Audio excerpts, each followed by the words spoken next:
Well, Mr. Mayor, members of the council, we have an opportunity to pursue some funding. And this is a grant program that we've seen before, which is the Tiger program, and it is the program that funded our Intermodal Transit Center a few years back. And I think it was the first year of the program that came out. We were successful in applying for funds at that time and built that fine facility. It is now in the 8th iteration of the program, so this is the Tiger 8 grant program. Just came out here in the last 10 days or so that they're making a call for applications. They are due in late April, so we don't have a lot of time considering the amount of work that's involved in putting these together. But something that Elisa, our grants coordinator, Lisa Anderson, has been working on, and with some assistance from Gary and myself, to try to put together a package. And what we want to talk about this evening is what proposed project we would like to have the council consider and approve for an application, and then some supporting services that we would need from a consultant to help us complete that application process.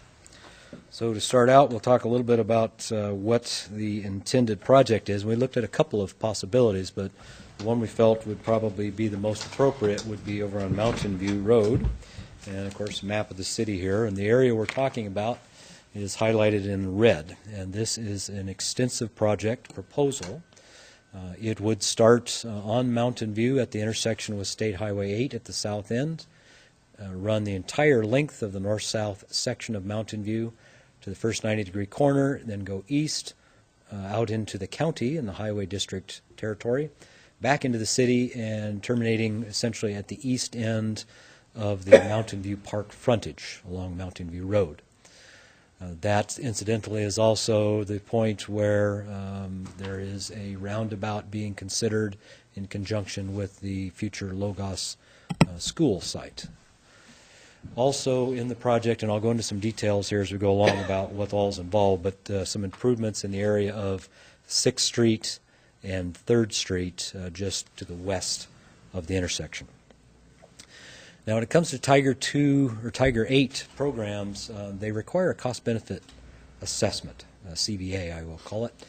And that assessment is pretty detailed and has a lot of different components involved within it.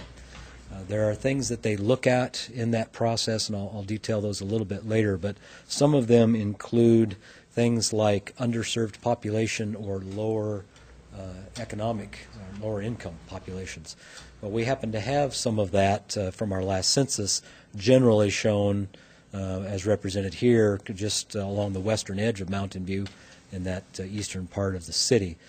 This is not an exact replication of the boundary, but generally in this area we have some underserved population, lower income populations that would see a benefit from this type of project, and so they would be one of the considerations in an application. Some of the other things that come into play are the types of facilities and uses that are in the area. When we look at things like schools, of course we have the Moscow Middle School here in blue, McDonald Elementary. The Logos site I mentioned is proposed out here east of Mountain View Park. We do have sporting facilities and park facilities such as Mountain View, the Aquatic Center in the Herc, the Moscow Middle School, playfields, Euler Field, and of course the Joseph Street community ball fields. All of those have some component in these types of assessments because you're looking at accessibility. Can the community and the public get to these types of facilities, whether it's to schools, to a business area, to park facilities, and to other amenities of the community? From the economic perspective, of course, we have the East Side Marketplace area here in purple. There's other businesses in this quadrant, including the urban renewal areas south of the highway and some areas that are closer to Mountain View itself. Job creation, job retention are also part of the things that are considered in the cost-benefit assessment. So this corridor has a lot of sites along it and characteristics along the corridor that lend itself to this type of application. There are other components as well, such things like transit, school routes, safety, for pedestrians and bicycles, things of that nature. There's a lot of things happening here that seem to fit the program pretty well, which is why staff really centered in on this particular area as perhaps a good candidate for this process. Now, I will tell you that this project, as it's outlined right here, is very aggressive. It's a large price tag, and we'll talk about that in a few minutes. It may be beyond what we ultimately would end up applying for, but we want to give you kind of the upper limit, if you will, so we don't have to come back to council to say, we need to go higher. It's possible in looking at some of the overall funding levels that other projects are receiving over the last 7-8 years that we may be on the upper end of that, and so we're going to take a look at, as we do our fine-tuned estimates. The numbers I've got for you tonight are very rough, kind of the back of the envelope, put them together in a day. We're going to be working here over the next week or so on coming up with more detailed estimates to figure out if my numbers were anywhere close, and then determining, okay, do we need to perhaps scale this back a little bit or not, or is what's proposed here okay? Les, can I do a little stumping here for you on Certainly. this? 2 weeks ago, I was back in Washington, D.C., as was Walter and Gary, the National League of Cities. And one of the seminars I went to dealt with the new transportation bill and the 5-year plan and the monies that they're appropriate. Walter, and I don't know if you were in that specific one I was in, no. but I will tell you what, and this is what got me excited about this, because they talked about this very thing, and there's an additional $818 million that they are going to spend this year. And the reason for it is this administrative is going to be gone at the end of this year, and they want this money to be gone, which is, you can take it for what it's worth. And I thought to myself, holy smokes, if there's ever an opportunity for Moscow, Idaho, to jump on the bandwagon. I was pretty excited about it. I talked to Gary about it, and the first day back from D.C., I went in and talked to Elise about it, and I said, we need to go for the gusto on this because it's got to be a project that we can happen immediately. And I said, we could start the bulldozer tomorrow if we had to on this. And it ties in so well with the ball fields out there, the whole thing that we've been talking about for I don't know how many years, from Highway 8 all the way up. But it also, like you said, Les, all goes all the way around to the Mountain View Park, and it also includes things like the 3rd Street Bridge and all those things. If we could get that, that would be great. And here's something I'm going to challenge: is shoot for the moon and the stars on this thing, for crying out loud. And if I got anybody up here that is not in favor of it, they can come and talk to me tomorrow at the mayor's office. Because I think it's too damn important for us to let go, and I think we need to go for it. And so I appreciate the diligence. And you said this came out in the last 8 or 10 days, and I heard this 2 weeks ago in D.C., so I was pretty stoked about it. And that room is packed, incidentally. Well, I'm in agreement with you, and I think that, with Good Samaritan going down, and then there's Moscow Charter School, and then you've got Heron's Hideout, and I think there's a lot on that. The cemetery comes off too. I mean, there's a ton. Okay. Go ahead, Thank you, continue, Mayor. Les. I just wanted to stick that in there. So. Appreciate that, and we love the support.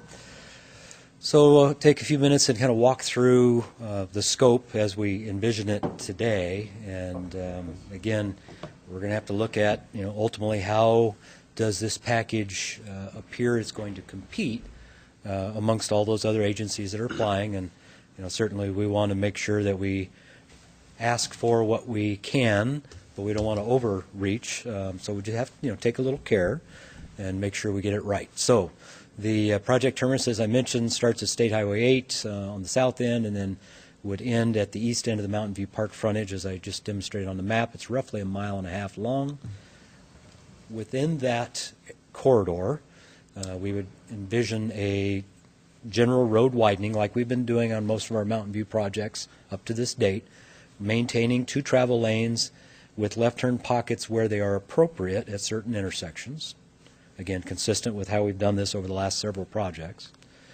Curb and gutter typically in place, bike lanes because it's a minor arterial, sidewalks on either both sides in some areas, or a sidewalk on one side with a multi-use pathway on the other side.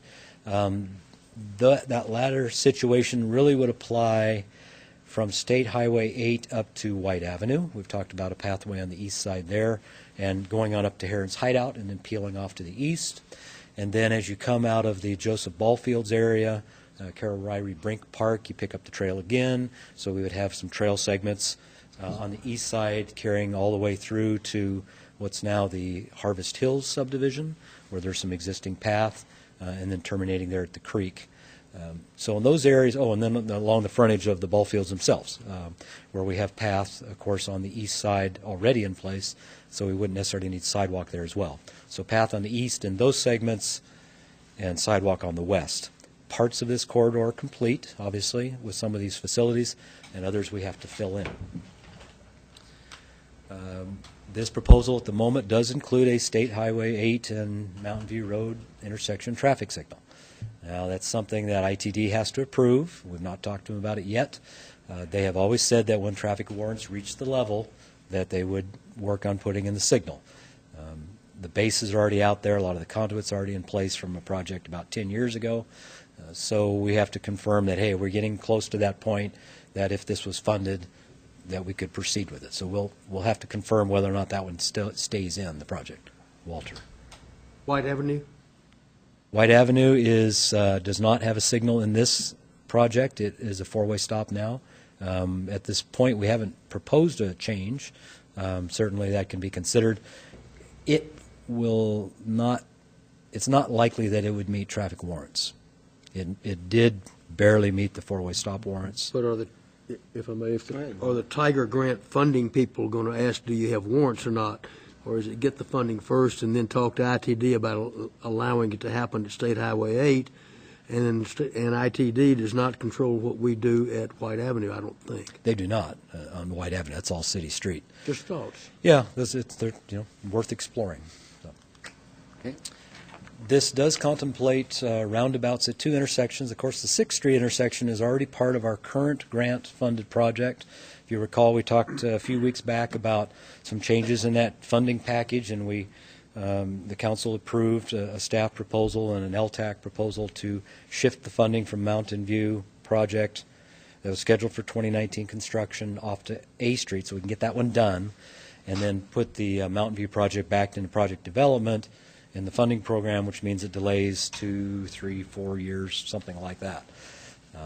That project is still out there. That funding is, in theory, still out there and will be coming back.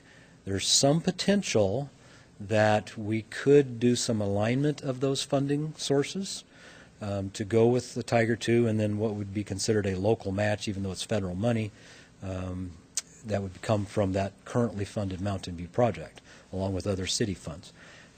That one is a little bit interesting because we don't know for sure when that state-funded project is going to come back into their program versus the Tiger II schedule. So it may work out that way, it may not. Anyway, it's just there, and we just need to be aware that that funding is still out there. That project does include the 6th Street roundabout. We had considered the Joseph Street roundabout in that project, but we just frankly ran out of funding. So putting it back into the corridor concept here with this application. Reaching outside of the corridor slightly, this does include bridge structures across Paradise Creek at 6th and 3rd. Obviously we've talked quite a bit in the past about the 3rd Street corridor and completing that. I think it was mentioned in the meeting earlier this evening, actually, about the need to complete those kind of connections and get that east-west connectivity. Council has supported the 3rd Street Bridge in its previous actions, so we thought this would be a good opportunity to include it. As the mayor says, shoot for the moon a little bit. So we reached out that far to include it. 3rd Street, the street section itself on either side is in pretty good condition already. It's already developed. So we really would just need to do the bridge and its immediate proximity. Excuse me. We also then identified 6th Street Bridge. Now that's one that we've looked at before. It's a culvert system that's out there today. There's a couple of ways it could be approached. We could extend the culvert system to be able to widen the road, to build the road to what standard we want it to be, or we could, in theory, replace it with a bridge structure that gives you better hydraulic flow and habitat and all those various things. So we've got it in the estimate currently as a bridge construction, just like 3rd Street. Along with that, we would be doing some improvements on Stick Street from the bridge site back to Mountain View, because that's a section that has not yet been improved. So we'd need to widen that, put in curb, gutter, sidewalk, bike lanes, all of those features. So we'd finish that section from the bridge back to Mountain View. Les, Yes, sir. everything downstream of Sixth Street is a culvert system, isn't it, on Paradise Creek? There are, well, the bridge, Other there's the than bridge by your shop.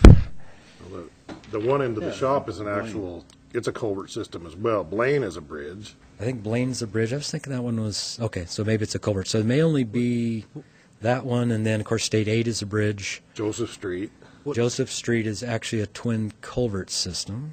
and White Avenue again is, or under White Mountain Ave- View again, Mountain View north of White Avenue. Mountain View, north of White is a bridge. it's a bridge, it's not culverts? I believe that's a bridge. It's been a while since I've been under there. There's a lot of them on this creek, so. Yeah.